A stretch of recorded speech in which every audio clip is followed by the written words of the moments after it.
రామాలయము రాముడు నా సొంత ఊరే కాదు, పక్క ఊరే కాదు, మొత్తం విశ్వవ్యాప్తమైనటువంటిది రాముడి చరిత్ర. విశ్వవ్యాప్తమైనది, ప్రపంచ వ్యాప్తంగా మానవాళి వ్యాప్తికి రాముడి యొక్క ప్రతీక. రాముడు గుణగణాలు, రాముడు చేసినటువంటి ధర్మ పరిపాలన, రాముడు దుర్మార్గుల్ని లేక దౌర్జన్య పనుల్ని కంట్రోల్ చేసి ఒక మానవ లోకానికి సుఖశాంతులు కలిగజేసే పరిపాలన అందించినటువంటి 16 గుణాల, మనం 16 అంటాం కదా, 16 గుణాలు కలిగినటువంటి రాముడు. ఈ రాముడు నా సొంతూరికే కాదు, అన్ని ఊర్లకు.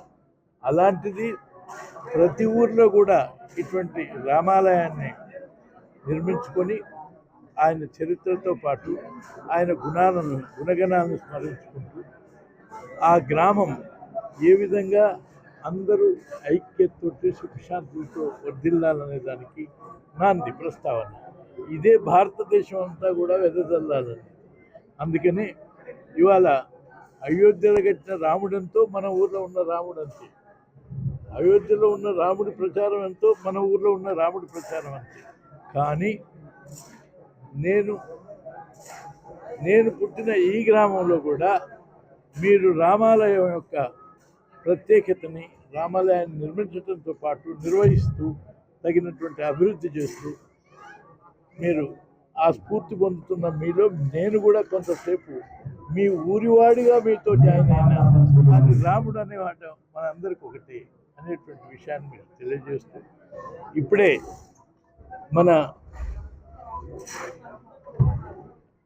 గ్రామ ప్రజలందరూ అడిగినారు ఏంటంటే, ఈ నిర్వహణకు నెలకు 7-8 వేల రూపాయలు రోజు వస్తుంది. ప్రతి వారిని ఒకరిని వీరిని అడిగితే, ఏదైనా అభివృద్ధి ఉన్నప్పుడు అడిగి అన్నీ ఒక్కసారి చేస్తే, కానీ రోజు అడగాలంటే బాగుంటలేదు. అంటే నేను ఉన్నంతసేపే కాదు, నేను నా వారసత్వం ఉన్నంతసేపు ఈ గ్రామానికి ఆ నెలకు అవసరమైన మెయింటెనెన్స్ అంటే నిర్వహణ ఖర్చులు 7-8 వేలు అవుతుంది.